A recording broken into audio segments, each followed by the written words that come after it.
Okay, first off, let me just say I love this card. This is such a silly, stupid little card. 1 mana, 2/1, perfectly fair. Fine. I've seen so much stronger. When a player plays a spell or a creature attacks, which will be every turn, and it says player, not just you, so it's every turn, remove Norin from the game, and at the end of that turn, bring him back. He's basically pulling a Brago but outside of Stack's colors. And instead of just popping out and coming back, he's like, you know what, I'm going to take a little extended vacation.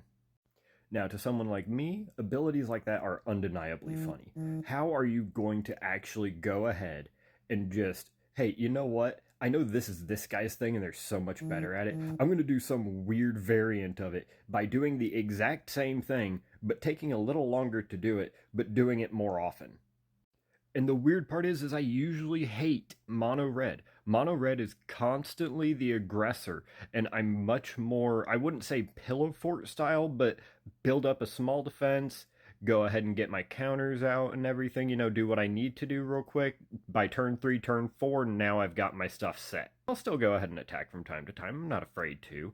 It's just that red is typically so aggro heavy, I don't typically get into it. This Ashling here, he could get me into it.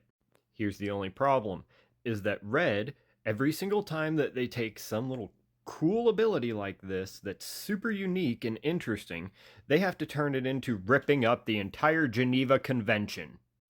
And that is all thanks to the power of these fine cards right here. Let's go ahead and read through those, because that's really where Norin gets absolutely stupid. This is exactly how a deck with Norin is going to go. First, you have a literal god. You have the Mere Pooper 5000, Tarkir Paradise, this thing that we're not even going to get into, and then this. The literal tearing of the Geneva Convention as we speak right here. This is the main thing. Whenever an artifact, creature, or enchantment comes into play, its controller chooses a target permanent another player controls and switches it so long as they share a type. Let's take a look at Norin here. A human warrior. Yeah, there's not a bajillion of them already. And no, look at this Captain Caveman wannabe. I would not tap it, although he is such a fun and unique ability. I would try to, and he would just end up disappearing.